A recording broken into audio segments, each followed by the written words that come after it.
अगर आप नहीं चाहते कि बाकी लोगों की तरह ब्रोक, स्ट्रेस्ड और एक नेवर एंडिंग साइकिल में फंसे रहें, तो बस एक चीज पर फोकस कीजिए, अपने पहले $10,000 कमाने पर। जब मैं 18 का था, ना पैसे थे, ना कोई क्वालिफिकेशंस, लेकिन हाँ, बड़े ड्रीम जरूर थे।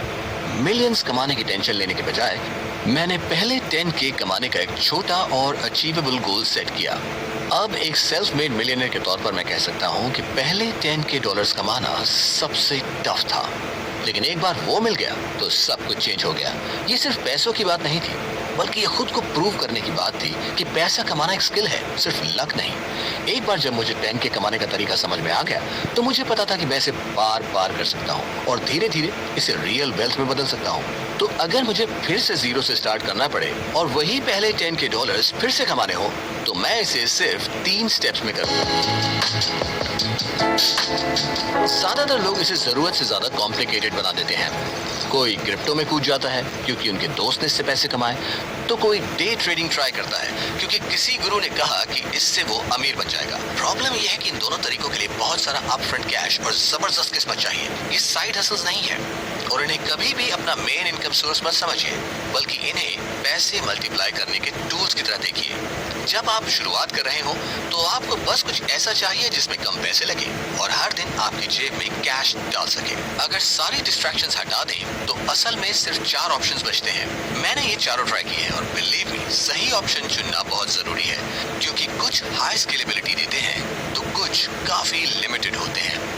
इसी तरह कुछ जल्दी कैश लाते हैं जबकि कुछ में पैसे बनाने में टाइम लगता है। ऑप्शन 1 है सेलिंग इन पर्सन सर्विसेज।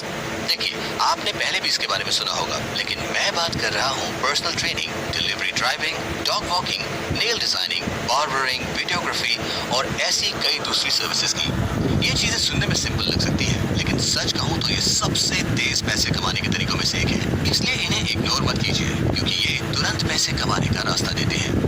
इसे शुरू करना भी बहुत ही सस्ता है, बस कुछ स्किल्स चाहिए और शायद थोड़े बहुत टूल्स, जिससे आप तुरंत काम शुरू कर सकते हैं। अगर आपने इसे करने का फैसला किया तो प्लीज टाइम वेस्ट मत कीजिए वेबसाइट बनाने, एड्स चलाने या लोगो डिजाइन करने में। बस बाहर जाइए, अपने लोकल एरिया में कस्टमर्स ढूंढिए, सर्विस दीजिए और भरपूर पैसे कमाइए। मैंने भी ये किया था जब मैं टीनेजर था। मैं अमीर इलाकों में घूमता था और लोगों को उनकी कारें धोने की सर्विस ऑफर करता था। मैं उन घरों को देखता रहा जहाँ गार्डन हमेशा साफ सुथरा होता लेकिन गाड़ियाँ गंदी होती।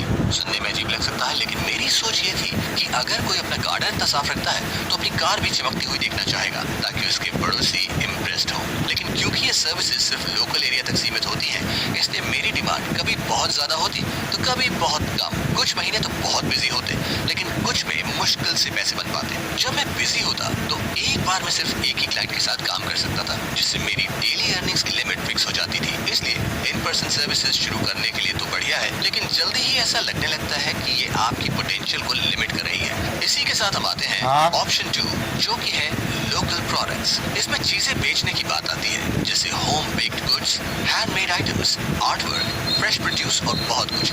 ये पैसे कमाने का अच्छा तरीका हो सकता है, लेकिन ओवरनाइट सक्सेस की उम्मीद मत करना। सर्विसेज में जैसे काम खत्म होते ही पैसे मिलते हैं, वैसे प्रोडक्ट्स बेचने में थोड़ा टाइम लगता है। मैंने भी इसे ट्राई किया था अपनी कार वॉशिंग बिजनेस से कमाए पैसों का यूज करके।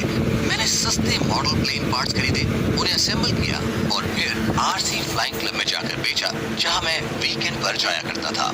लेकिन जल्दी ही मुझे समझ में आ गया कि मैं बहुत मेहनत कर रहा था और रिटर्न में बहुत कम पैसे मिल रहे थे। ये मेरे लिए एक्सेप्ट करना थोड़ा मुश्किल था, क्योंकि मुझे इन्हें बनाना बहुत पसंद था। मेरी कमाई का एक बड़ा हिस्सा मटेरियल्स खरीदने में चला जाता था और दूसरी बड़ी प्रॉब्लम ये थी कि मेरे पास कस्टमर्स की कमी थी। ऐसे लोग बहुत कम थे जो इसे खरीदने के लिए सही प्राइस देने को तैयार हो। इसलिए लोकल प्रोडक्ट्स बेचना मजेदार है और अगर आप अपनी पसंद की चीजों से पैसा बनाना चाहते हैं तो ये वर्थ इट हो सकता है। ऑप्शन 3 है ग्लोबल प्रोडक्ट्स। इसमें क्लोथिंग ब्रांड शुरू करना, drop shipping, sneaker reselling, print on demand और ऐसी बहुत सारी चीजें आती हैं।